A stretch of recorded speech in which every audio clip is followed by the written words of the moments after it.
20h01. Bonsoir à toutes et à tous. Est-ce qu'on a donné un enregistreur, un élu? C'est en cours. Premier rang. Secrétaire de séance, Pascal Gérardin, désigné volontaire. Avez-vous bien reçu, chers collègues, les procès-verbaux dans vos boîtes mail? Les avez-vous lus? Avez-vous des remarques? Qui des mots consent, les PV sont adoptés. Lecture des pouvoirs. Guillaume Robin donne pouvoir à Pascal Gérardin. Stéphane Lamy donne pouvoir à Cyril Josso. Jean-Luc Hellman donne pouvoir à Géraldine Dupuis. Claire Popinet donne pouvoir à Philippe Landais. Hervé Carré donne pouvoir à Cécile Ruy-Carpentier. Et Éric Lotte me donne pouvoir. Bien, première délibération, même si elle ne se conclura pas par un vote, mais par un constat. Nous allons prendre acte de la bonne tenue du débat d'orientation budgétaire 2025. Ce débat d'orientation budgétaire permet à l'Assemblée délibérante de discuter des orientations financières et des priorités opérationnelles qui vont caractériser le budget primitif de la commune de Aulnay-sous-Biard. Ça va permettre à l'ensemble des élus qui le souhaitent de s'exprimer sur la stratégie financière, les projets présentés et leur planification et sur les évolutions proposées des postes budgétaires de la collectivité. Je passe la parole pour présenter ce rapport d'orientation budgétaire à mon voisin Jérôme Bourreau. Bonjour à toutes et à tous. Je vais pas être trop long ce soir.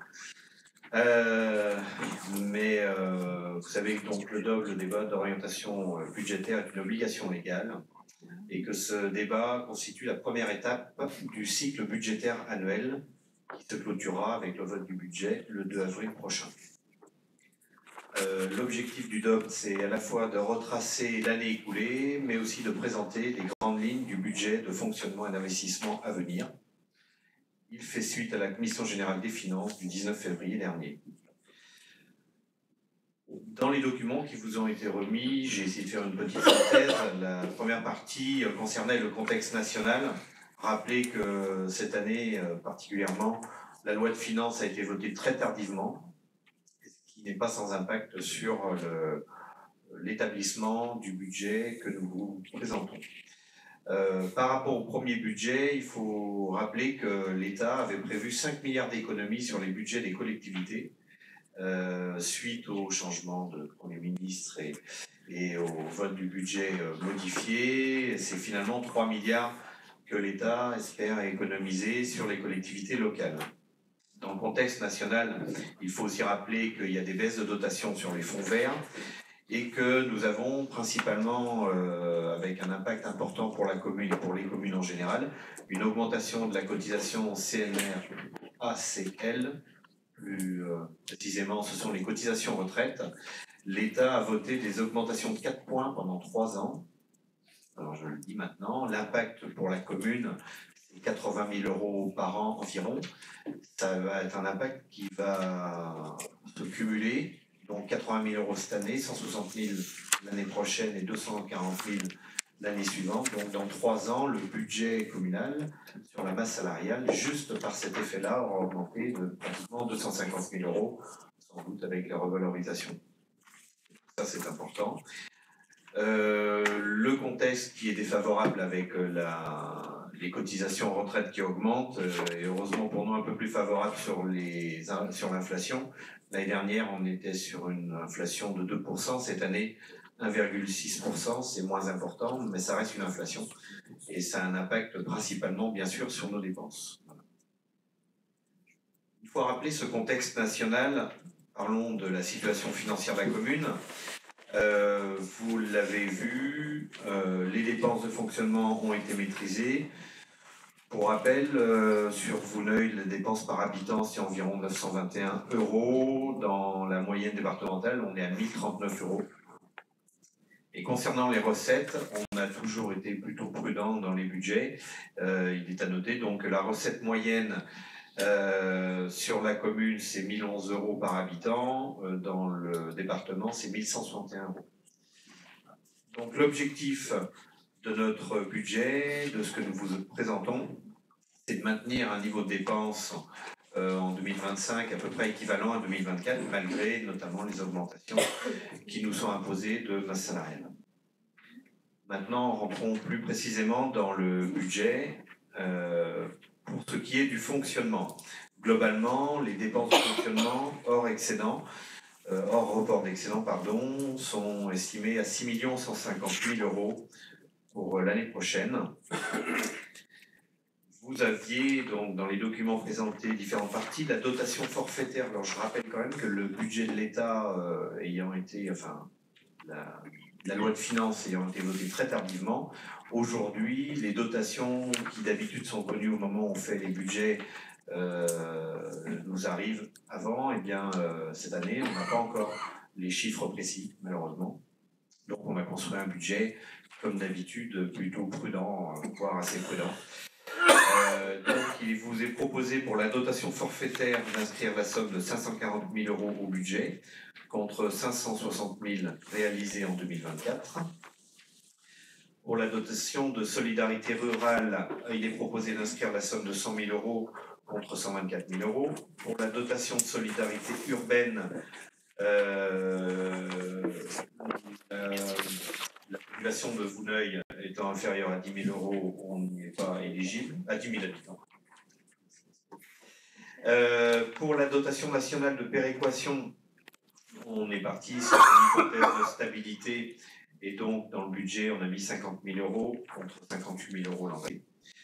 Pour la dotation, la DGF, donc dotation globale de fonctionnement, en fait, nous avons été assez prudents, mais les chiffres estimés qui nous arrivent ne sont pas forcément réjouissants. Donc, on est parti sur une baisse de 7% de la dotation.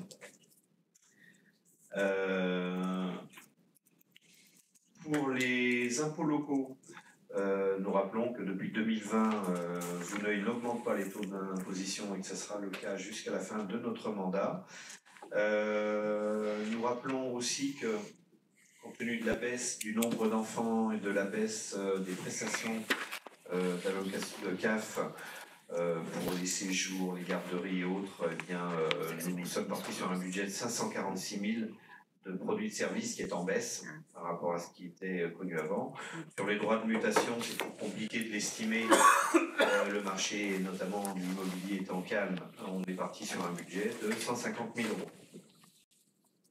Concernant les dépenses, au global, les dépenses réelles de fonctionnement devraient être de l'ordre de 5 990 000 euros, soit une augmentation de 2,71% par rapport au budget primitif 2024.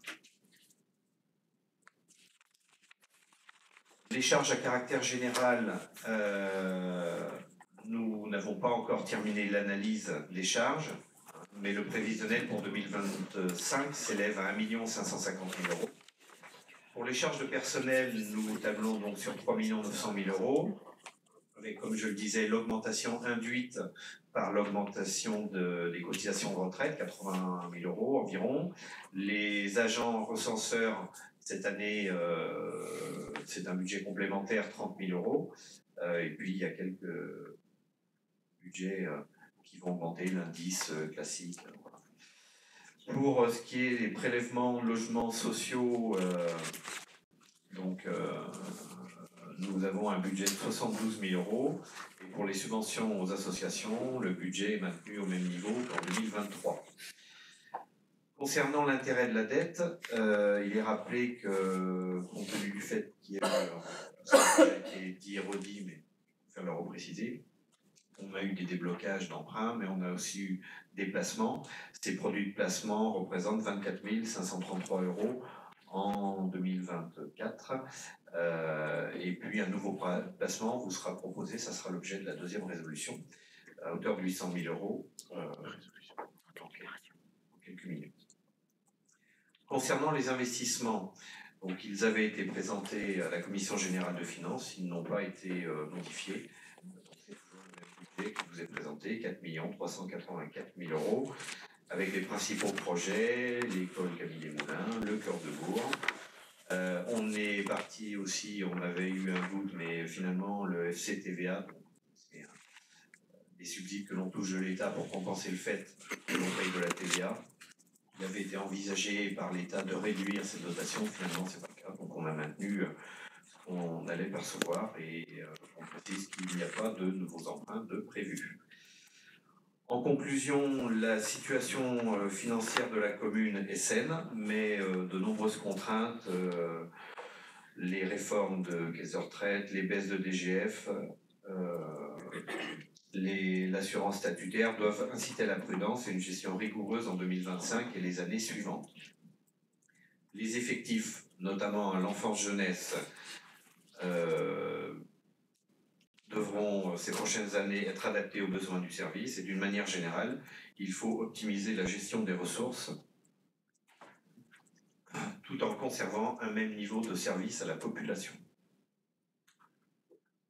Voilà en résumé ce que je voulais vous présenter. Comme c'est un débat, eh bien, nous sommes ouverts à vos questions.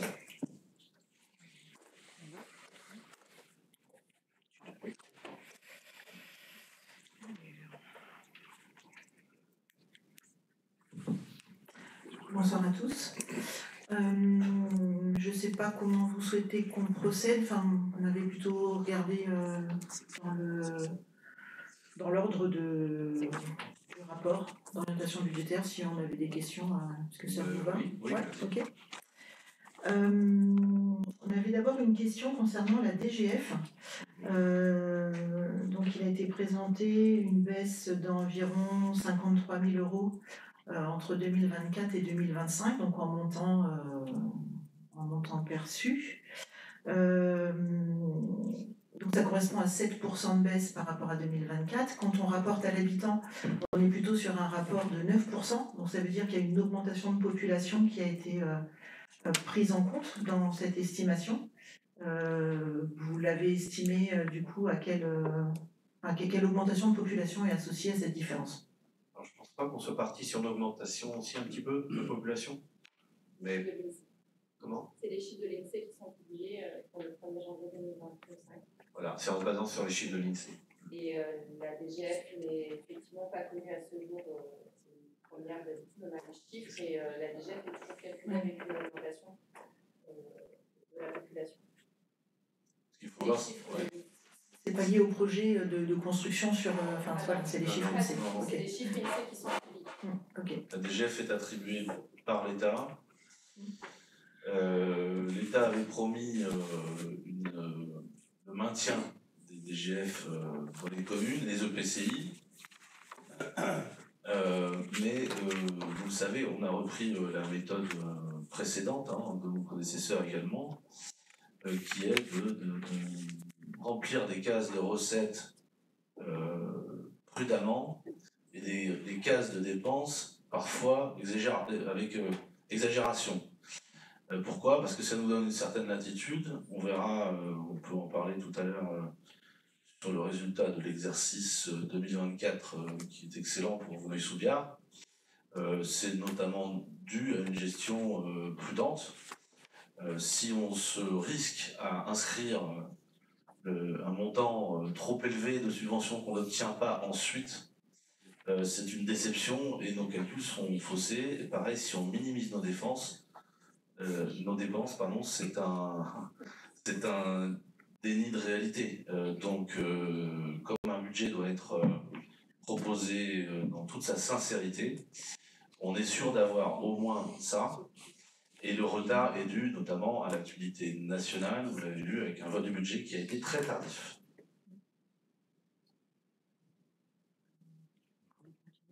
Je vais prendre la parole, Jean-Charles. Bonsoir à tous. Juste sur les autres recettes réelles, une question qui est en 2024. Les autres recettes réelles de fonctionnement, la commune a payé 1 091 000 euros pour un prévisionnel de 2024 à 873 000. Je voulais juste savoir qu'est-ce qui expliquait cet écart d'environ 219 000 euros.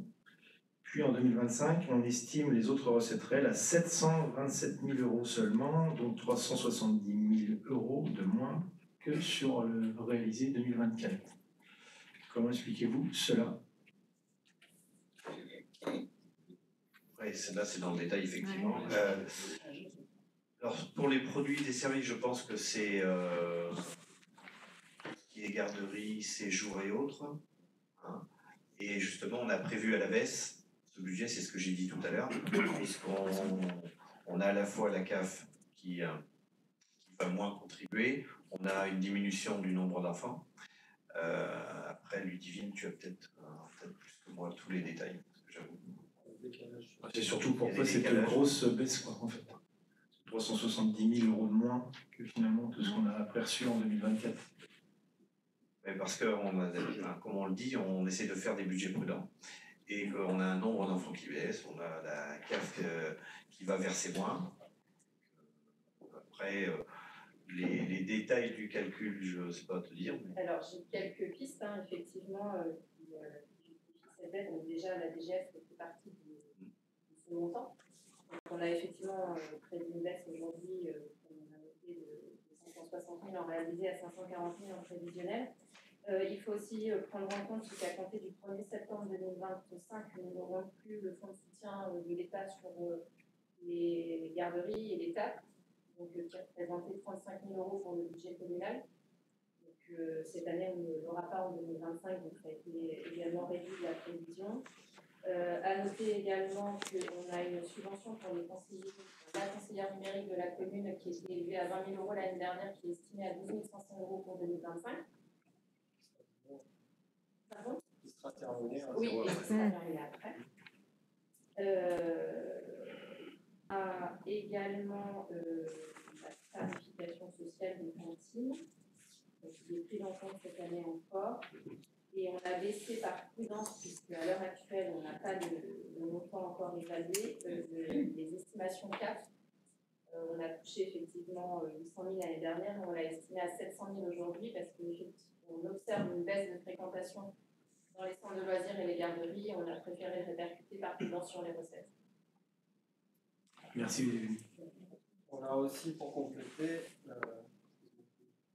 on a aussi adopté une prestation de service liée à l'espace jeune il y a 2 ans, qui permet d'accéder au collège et d'avoir un partenariat avec le collège. Et du coup, tout ce qui est aide aux devoirs et temps du midi est pris en compte par la CAF. Et il y a de grosses interrogations au niveau de la CAF pour pérenniser ce système. Donc, pour l'instant, on l'a mis de côté aussi. Ça n'empêche pas que le service continue en 2025, mais on ne sait pas si on aura la subvention en face.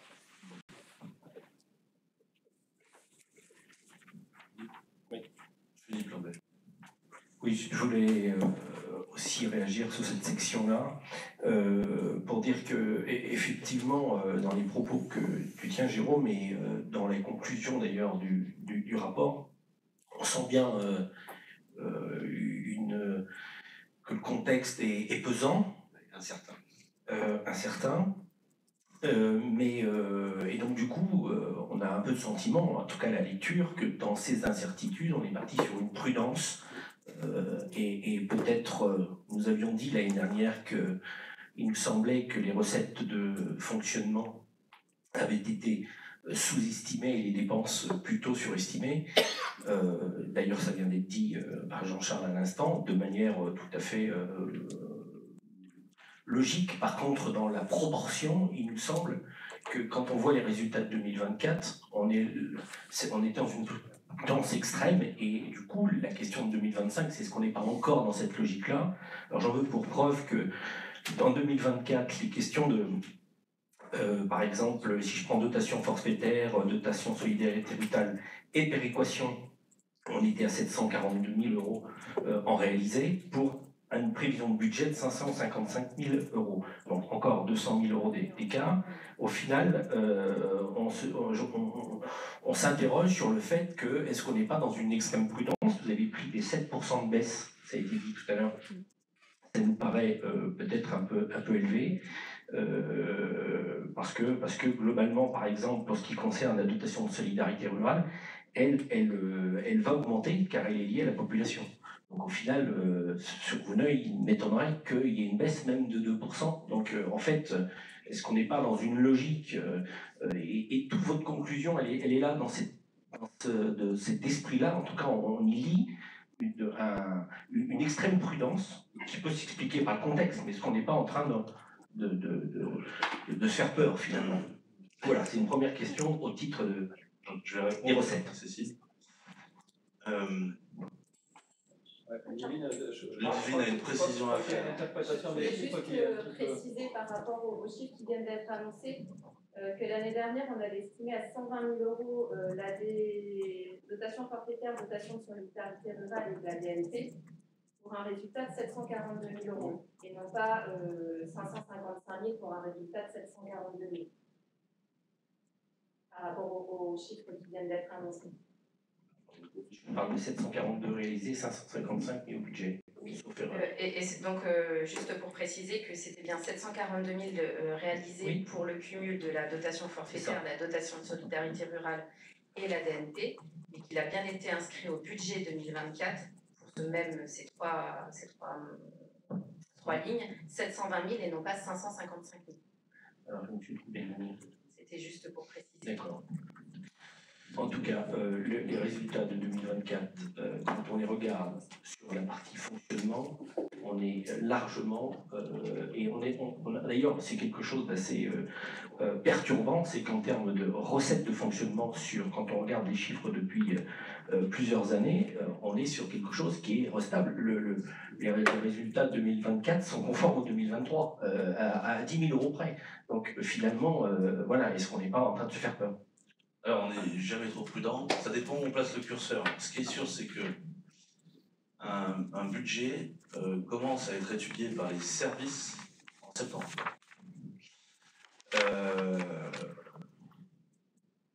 À l'heure où on se parle, on ne connaît toujours pas le montant de la DGF. Il y a plein d'autres montants de recettes que nous ne connaissons pas. Quand vous êtes en responsabilité, maire d'une commune de 6 500 habitants dans notre communauté urbaine, à partir de septembre, on vous dit les chiffres de revenus sont bons, mais à Grand Poitiers, il va falloir faire preuve peut-être de solidarité parce qu'on cherche ici ou là entre 5 et 7 millions d'épargne nette qu'on n'a pas et qu'on n'aura pas. Quand on est dans une situation en politique nationale où on change de gouvernement, que le conclave sur les retraites, et on vient de parler du CNRACL, j'ai réussi à le dire, ça concerne la retraite de nos agents.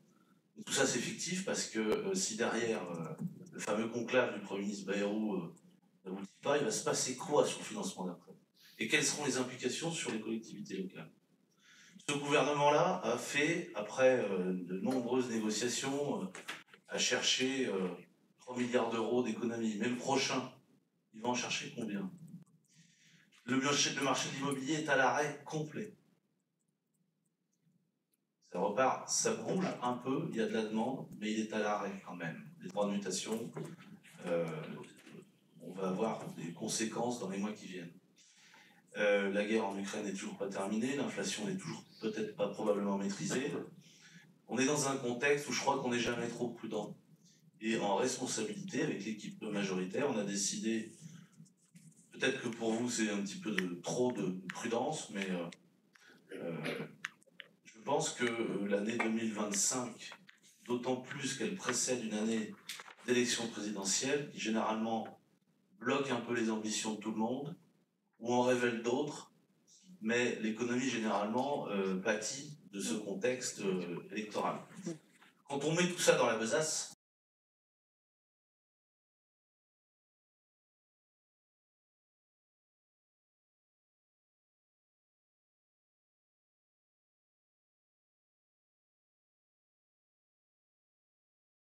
dans l'algorithme cette année sur le résultat du fonctionnement.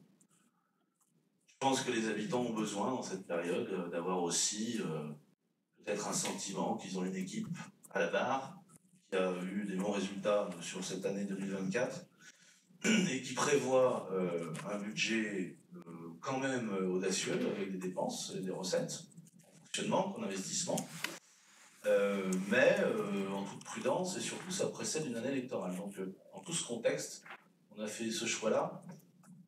Ça aurait été mieux qu'on ait des éléments complémentaires avant le débat de ce soir, ce qui avait pu avoir le cas les autres années, mais le budget de la France a été voté si tardivement, et je précise qu'il va probablement être amendé, et que quand on va avoir à la fin du premier semestre 2025 des c'est-à-dire à la fin de l'été, début septembre, les chiffres de l'État, de la France et de son budget, on va aller chercher l'argent où? Quand on entend un peu le discours, c'est que tout le monde doit faire des efforts, et l'argent, on va le prendre là où il y en a. Donc Vouneuil-sous-Biard pourrait subir aussi, on va dire, des amendements budgétaires dus à une politique nationale hésitante. J'arrête là-dessus, mais c'est pour dire que j'entends ce que tu dis, mais j'entends aussi tout ce qui se passe au niveau national, et là, on ne peut avoir, nous, que du plus. On a pris quand même des hypothèses basses, c'est vrai, mais le budget s'équilibre quand même. Juste une question, c'est quoi la tendance de Grand Poitiers ou des communes départementales par rapport à la DGF? Ils sont en si bas? Les communes de Grand Poitiers, j'en suis pas le maire.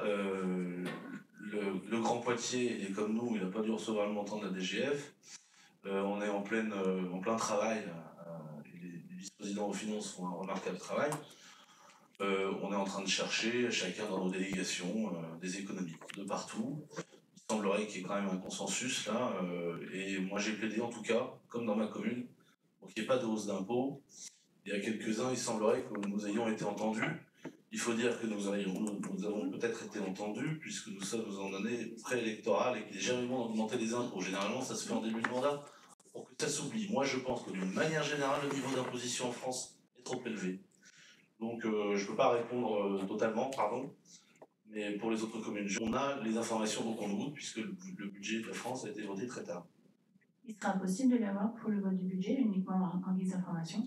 Celui le montant de la DGF de Vouneuil-sous-Biard? Non, de voir un peu l'état général au niveau de Grand Poitiers aux communes limitrophes. En tant qu'élu, tu as accès à toutes les informations de Grand Poitiers. Je ne sais pas si c'est au conseil municipal de demander ça à n'importe qui, à n'importe quand. Hein. Tu peux voir les débats, tu peux participer aux commissions, tu peux assister au conseil communautaire. Il y a un tas de façons, c'est de retranscrire les débats de Grand Poitiers.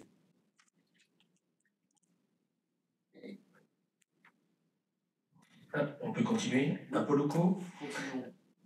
Juste pour revenir quand même quelques minutes sur l'ambiance du coup que l'on ressent au travers de cette prudence, c'est que l'État, depuis plusieurs années, on entend l'État, il va baisser les dotations, etc. Dans la réalité, pour la commune de Vouneuil, en tout cas, il n'y a pas eu de baisse drastique et on est plutôt sur une stabilité. La preuve c'est qu'on a des budgets qui sont relativement stables en recettes de fonctionnement.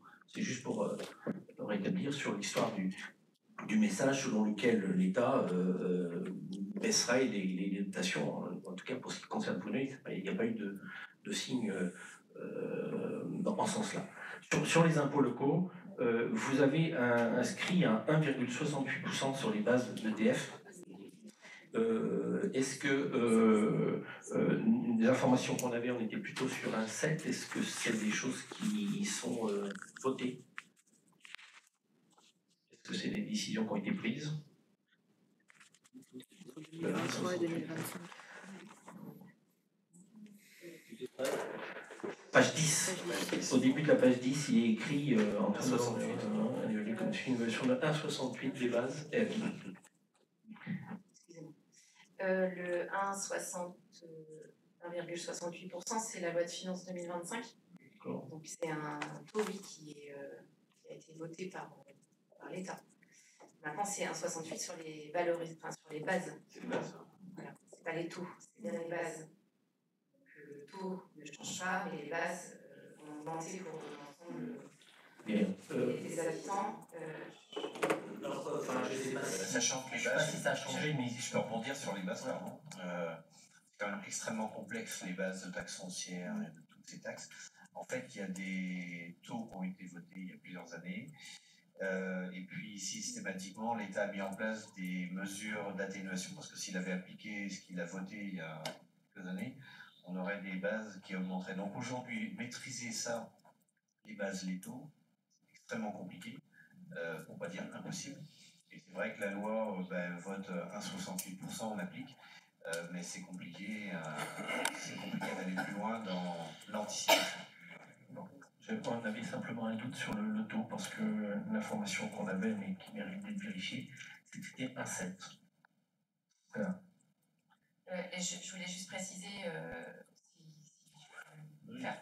qu'au moment où on a rédigé le rapport d'orientation budgétaire, nous n'avions pas connaissance des bases puisqu'elles n'étaient pas communiquées et qu'elles ont été communiquées hier. Et que du coup, pour information, on a réajusté le budget au budget 2025, sera réajusté le montant, puisqu'il va être noté en inscription budgétaire 3 320 000, alors qu'on avait noté dans le DOB de 3 230 000. Et puisqu'on a maintenant le chiffre définitif, on pourra noter le bon chiffre. Donc, pour information, ce chiffre va être mis on a les recettes réelles, on peut inscrire. Avec ce que je viens de dire sur les histoires de prudence, vous voyez bien qu'on est encore avec une légère augmentation. Oui, mais je ne pourrais pas inscrire de recettes si elles ne sont pas connues. Bien sûr. J'ai du mal à comprendre, Monsieur Landais. Monsieur Landais, j'ai du mal à comprendre le sens de vos remarques.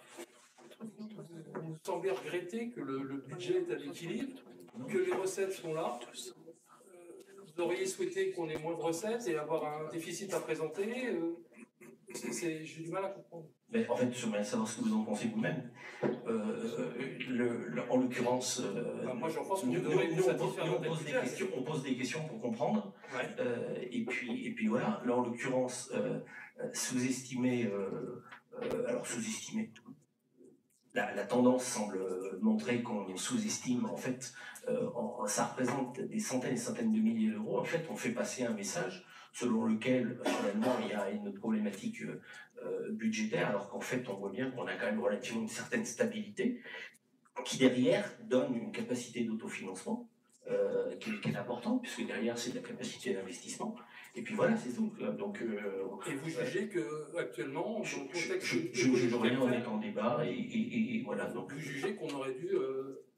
Je pense que le taux de 7% qui a été pris, il est peut-être un peu élevé, oui. Ah ouais. Voilà. Mais, on est bien dans un moi, je ne suis pas en train de faire le budget, hein. C'est vous qui le faites. Donc, apparemment, c'est basé sur des chiffres de Grand Poitiers. Ouais, apparemment, c'est basé sur des chiffres de Grand Poitiers. On essaye. J'entends ce que tu dis, j'ai quelques souvenirs quand même depuis le début de notre mandat. Un coup, on nous dit qu'on dépense trop, un coup, pas assez, un coup, qu'on est trop prudent, un coup, qu'on ne l'est pas. Et je pense que l'exercice, je t'assure, est un peu périlleux, mais j'entends qu'il ne faut pas être trop prudent, tu as raison, mais on ne peut pas être trop non plus dans l'excès. Et là, tu vois, par exemple, il y a quelques jours, semaines, on a prévu 3 230 000. Ça va donc aboutir à 3 320 000, si j'ai bien retenu, mais qui nous dit que si on avait mis 3 320 000, on n'aurait pas abouti à 3 200 000. Et donc, à un moment, on est obligé d'être quand même un peu prudent, et sur les recettes et sur les dépenses. Et autant j'entends la remarque, autant je pense qu'il faut aussi entendre dans l'autre sens que gérer, c'est un peu compliqué. Anticiper dans cette période incertaine, c'est compliqué. Surtout que l'État, je pense, ne nous donne pas tous les éléments comme il nous le donnait avant. Ouais. Je voudrais ajouter que il n'y a aucune attaque. Hein. C'est vraiment, on est dans le débat. Là, vraiment, j'insiste. Mais je trouve que tu passes un peu vite sur le résultat des recettes de fonctionnement 2024 en disant, ouais, finalement, c'est comme si ça avait été facile. Non. Ça a été extrêmement compliqué. Dans ces 826 799 € de résultat d'exercice pour Veneuil-sous-Biard, en progression de plus de 40%. Il y a un travail extraordinaire, et je le souligne, des services avec sous la responsabilité de Sylvain Ibars et de tous les responsables des services et de l'ensemble des agents de Veneuil-sous-Biard. Il y a eu une forme de vraiment de prise en main, couplée à une prise de conscience pour dire on réduit au maximum toutes les dépenses non nécessaires. Dans ces 826 000 €, il y a de l'inflation. Il y a l'augmentation du point d'indice, à juste titre, hein, des salariés, des agents de la commune. Il y a l'augmentation, c'est pas anecdotique, du coût des matériaux, et on achète beaucoup de choses quand même à la Veneuil-sous-Biard, que ce soit des denrées alimentaires, que ce soit du carburant.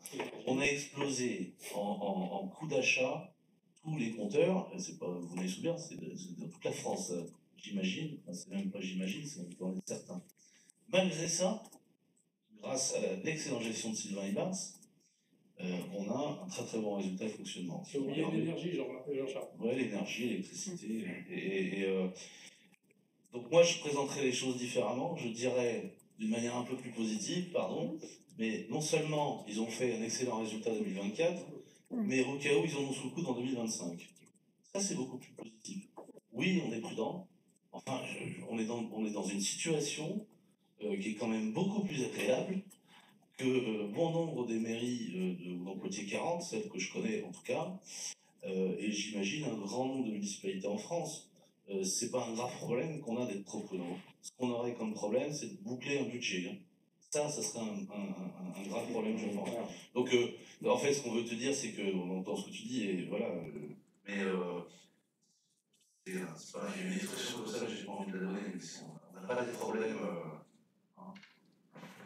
On a des problèmes d'organisation, de la bonne gestion, de cette municipalité, grâce à notre commande politique, mais aussi et surtout grâce à la bonne gestion de la direction de Sylvain Bars. Merci à toi. Je peux continuer, n'hésitez pas.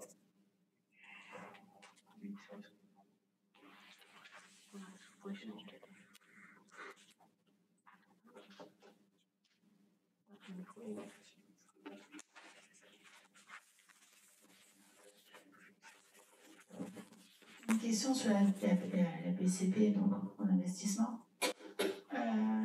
L'opération du stade synthétique est une opération qui va arrêter. En 2026, il y a encore 799 000 € qui est pris sur la PCP. Ça va se passer comment?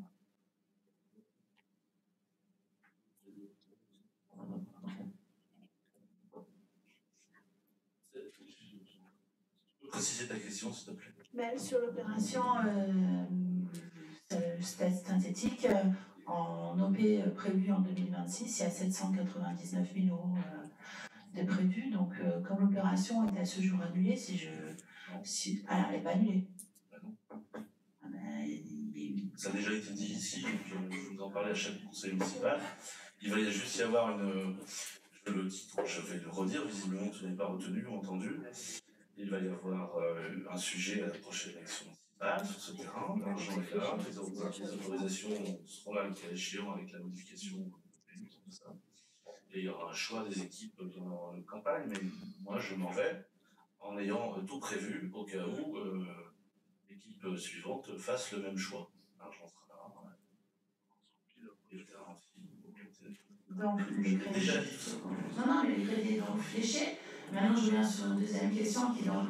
Enfin, la question peut-être ne se pose pas, hein, mais moi, à 800 000 € un stade de foot synthétique homologué pour la division 1, ça peut être cette bâtiment à ce prix-là, mais bon, apparemment, on peut le faire.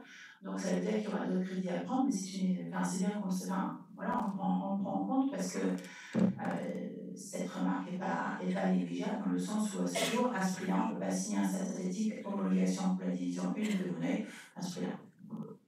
On peut très bien le faire, c'est une question de choix politique. Ça sera vraiment de la prochaine campagne. On peut très bien, enfin tout est prévu, il y a juste le retard sur la destination du terrain. C'est vu avec les clubs de football, c'est vu avec les joueurs, c'est avec les présidents. On a déjà parlé tellement, je reviens, je réponds, mais on a déjà parlé tellement. On peut revenir à chaque conseil municipal, mais bon, au bout d'un moment, certains ou certaines pourraient se lasser même. Non, moi je me lasse pas, je dis pas. Les habitants, mais un peu, je pense. J'ai une place à faire à la prochaine campagne municipale. C'est prévu, le cas. Mais on peut.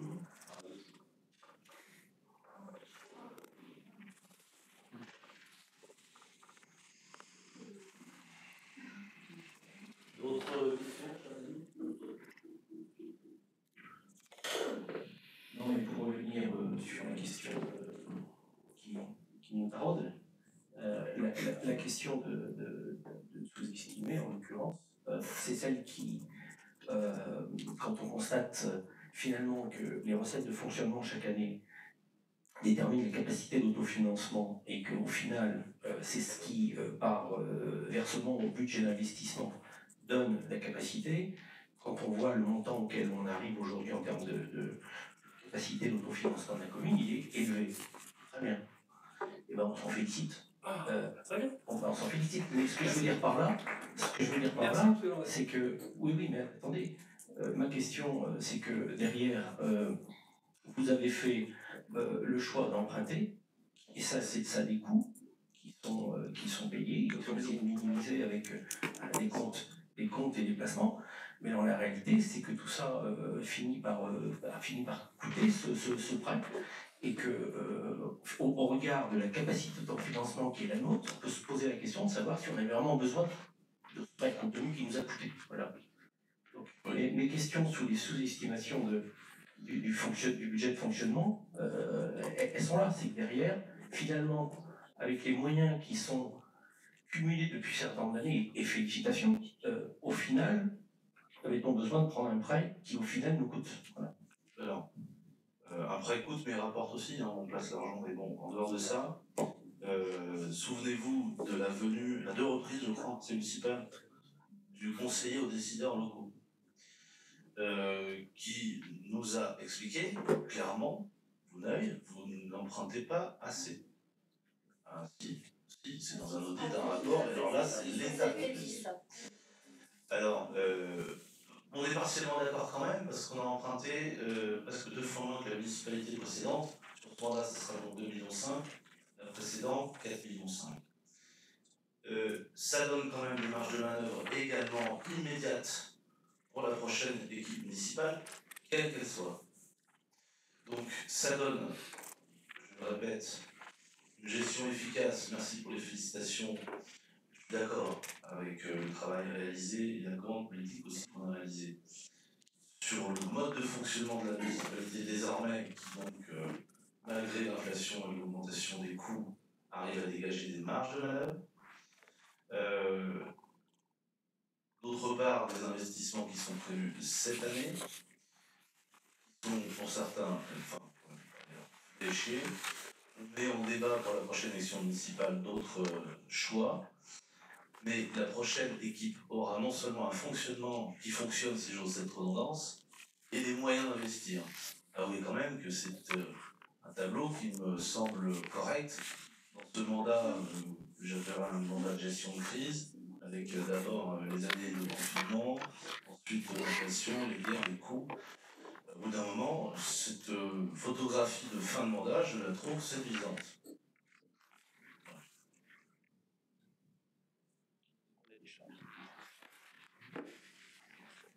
Pour compléter Philippe en disant que chaque fois qu'on a pris des décisions, on a été chercher Grand Poitiers, à la préfecture, des conseils, des avis, que tout le monde effectivement nous a toujours dit que finalement le bon équilibre dans une commune, c'est ne pas être trop ambitieux mais pas trop prudent, mais c'est aussi avoir un minimum d'emprunt, et que nous on était sous-dotés, on autofinançait beaucoup, et que l'idée c'était de rétablir des équilibres sans être dans l'exagération, et qu'aujourd'hui on a fait des emprunts, parce que quand on fait des projets, il faut bien qu'on ait des financements en face, et qu'on a écouté ce que on disait, on a, je pense, pas mal travaillé, et qu'on a été prudent dans le montant de l'endettement, mais on a fait ce qu'il fallait, mais qu'aujourd'hui, vous l'avez page 20, vous avez l'état d'endettement annuel, et vous voyez que la commune n'a pas un endettement qui s'est envolé, que malgré que certains projets ne sont pas encore débouclés, on a commencé à rembourser des emprunts, ce qui veut dire, comme le dit Jean-Charles, les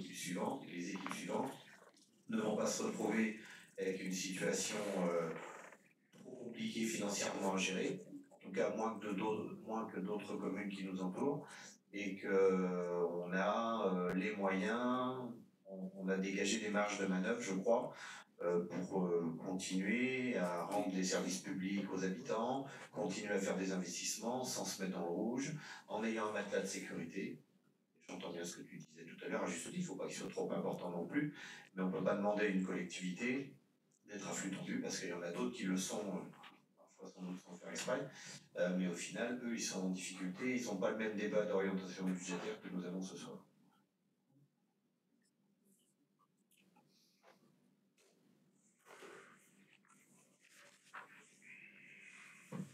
Y a-t-il d'autres remarques? Du coup, peut-être une dernière sur la question du report recettes de fonctionnement. Le choix a été fait de reporter la totalité en recettes de fonctionnement. Pourquoi ne pas alimenter une partie du budget d'investissement pour donner justement, comme vous le dites, toutes les capacités aux équipes suivantes d'investir dans la mesure où, alors ça pourra toujours se faire moyennant évidemment des décisions peut-être modificatives en cours de mandat, mais pourquoi reporter la totalité en recettes de fonctionnement du coup? Pour moi, on ne reporte pas la totalité. On a, comme chaque année, on affecte une partie de l'excédent de fonctionnement pour le financement des investissements. On a dans les recettes de fonctionnement aussi, c'est la particularité de la comptabilité publique, les emprunts qui tombent dans ces investissements, en recettes d'investissement. Mais en fait, on a toujours une affectation, pas l'argent du budget de fonctionnement, sans l'utiliser en investissement. Justement, on a rétabli, je pense, un niveau d'investissement assez constant, ni trop ni trop peu, et justement nos excédents de fonctionnement, eh bien, on les réemploie en partie sur les investissements. Je ne vois pas pourquoi. Il y a peut-être une mécanique budgétaire qui m'échappe. Oui. Donc effectivement, le résultat de la clôture de fonctionnement est reporté en fonctionnement et celle de l'investissement également. Après, on fait les budgets et en fonctionnement et en investissement. Et après, on va passer par une écriture budgétaire qui s'appelle le virement de la section de fonctionnement à l'investissement pour équilibrer l'investissement. Donc, effectivement, on inscrit l'affectation de résultat, elle est obligatoirement en fait en recette de fonctionnement sur l'affectation du résultat qui est présentée au moment du vote du compte financier unique. Mais par contre, pour équilibrer le budget, effectivement, il y a une partie des recettes de fonctionnement qui vont aller équilibrer la section d'investissement. Et ça s'appelle le virement de section d'investissement, de fonctionnement à l'investissement. Ça sera une ligne budgétaire dans la présentation du budget, effectivement, vous le verrez, ça sera bien précisé. Et c'est une obligation, ça n'existe pas aujourd'hui un budget où on ne pourrait pas affecter une partie des dépenses de fonctionnement sur l'investissement, ou alors la commune n'a pas beaucoup de projets, ou à l'inverse, beaucoup d'excédents de fonctionnement d'investissement. Merci.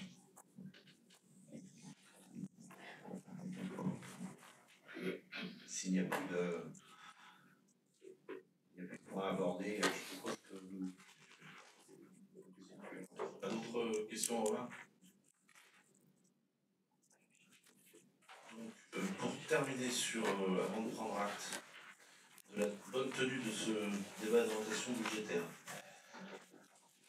en résumé, je vous remercie pour la qualité des échanges qui ont été cordiaux ce soir.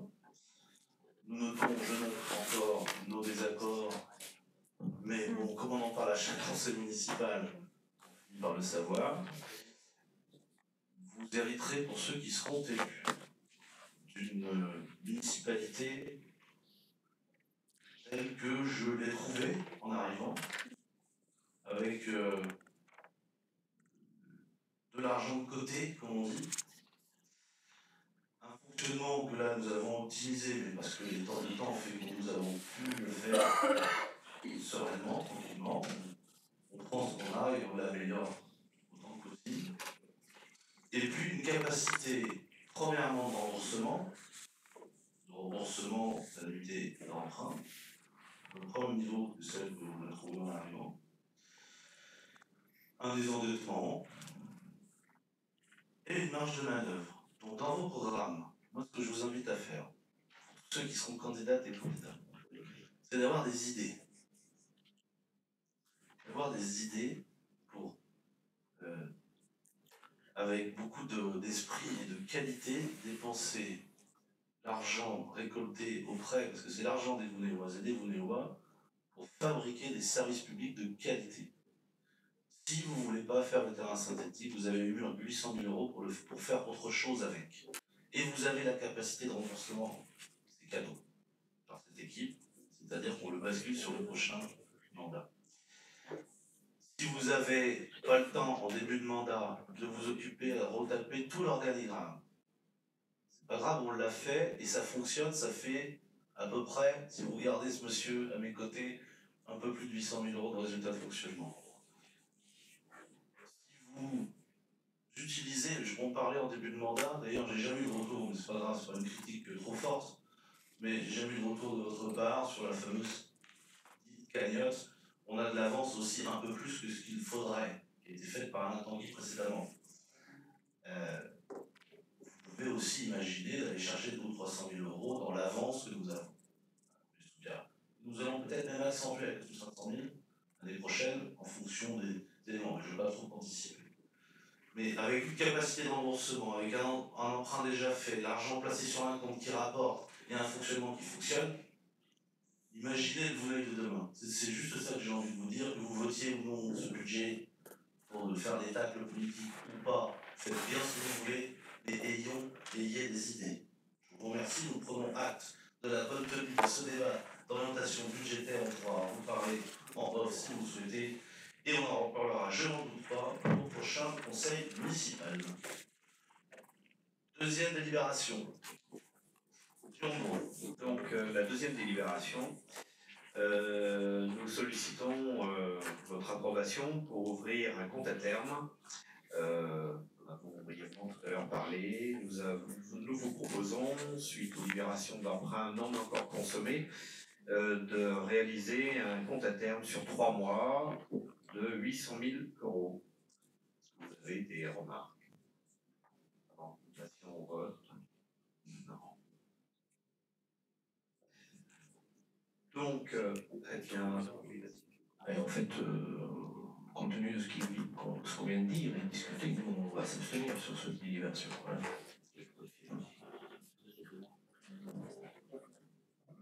Donc, je mets. Nous, on votera favorablement parce que ça reste de l'argent et qu'il dort. Néanmoins, pour nous, une mairie, c'est pas une banque. C'est quoi cette réflexion?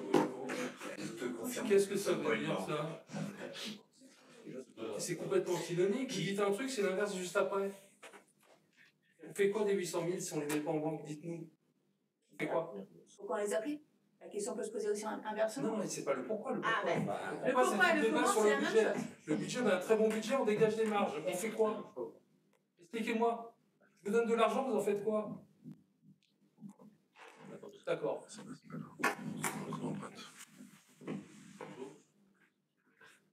Donc, je mets au vote. Qui est contre? Qui s'abstient? La délibération est adoptée. Je vous remercie. Troisième délibération, je passe le micro à Virginie Fallot pour la tarification sociale des cantines scolaires. Bonsoir à tous. Je fais le sujet des écoles. La délibération numéro 3, tarification sociale des cantines scolaires.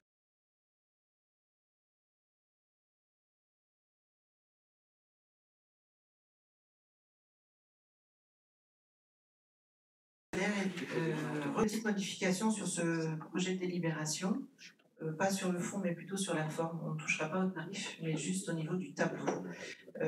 Donc cette délibération est modifiée comme suit, considérant que le service de restauration scolaire pour les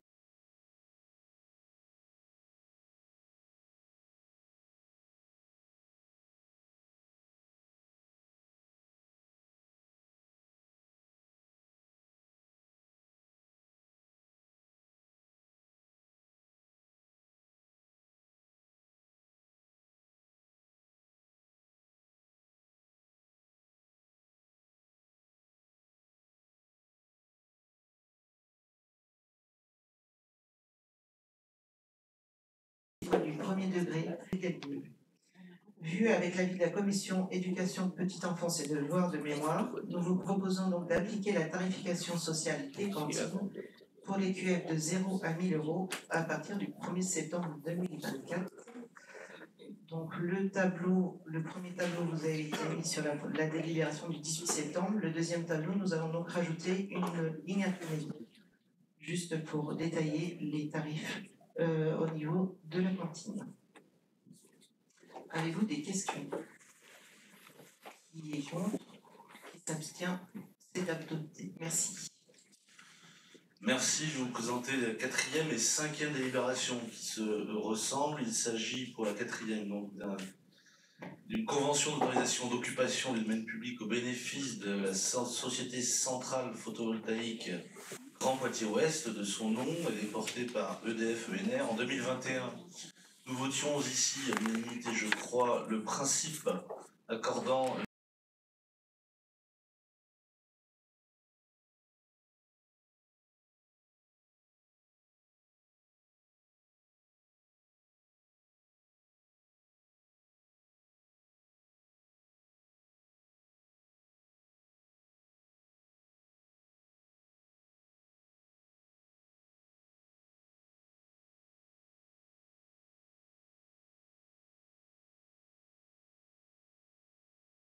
soutien de principe. Les permis sont posés, bientôt accordés, mais en amont, nous est demandé de signer des conventions d'occupation et en fait des droits de passage sur des chemins communaux.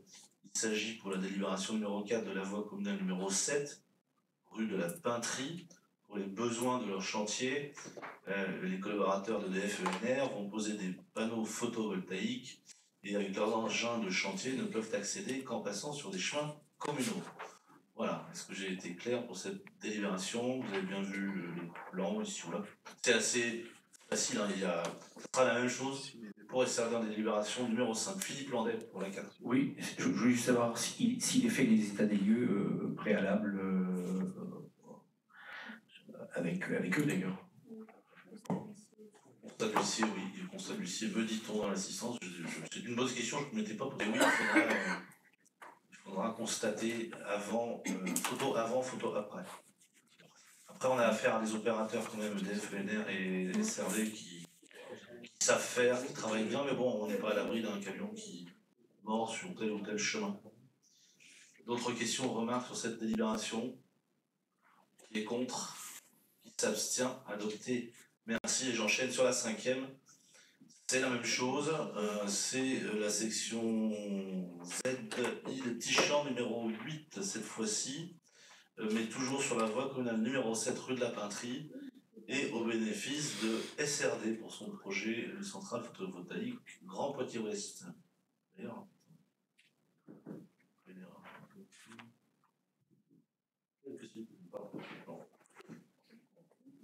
des questions, des remarques? C'est la même chose, hein, que les engins de chantier peuvent se passer sur la section de la voie communale numéro 7. Qui est contre? Qui s'abstient? C'est adopté. Merci. Jérôme Bordeaux, vente de matériel communal, 6e délibération.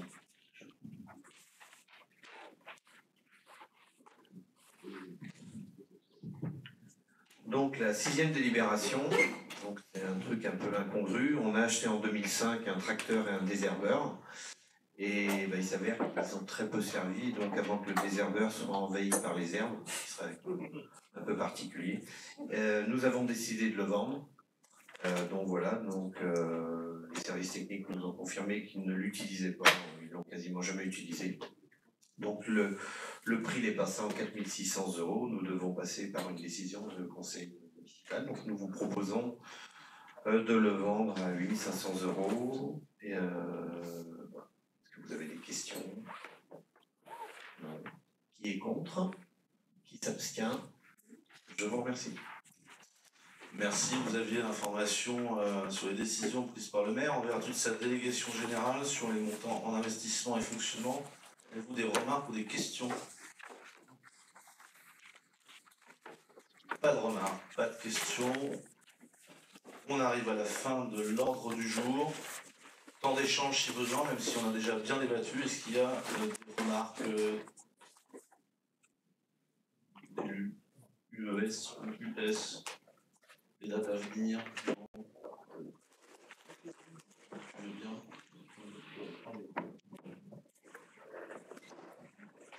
Je voulais vous informer, on a fait passer la formation aussi sur la commune, le RICM de Poitiers organise la journée du Picta Warriors le samedi 5 avril.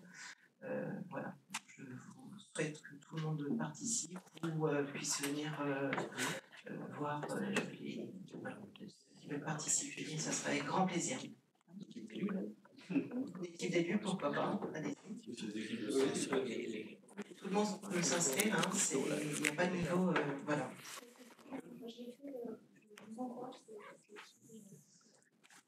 Cette course d'obstacles, du coup, est reversée au profit des blessés de l'armée de terre. Je vous remercie.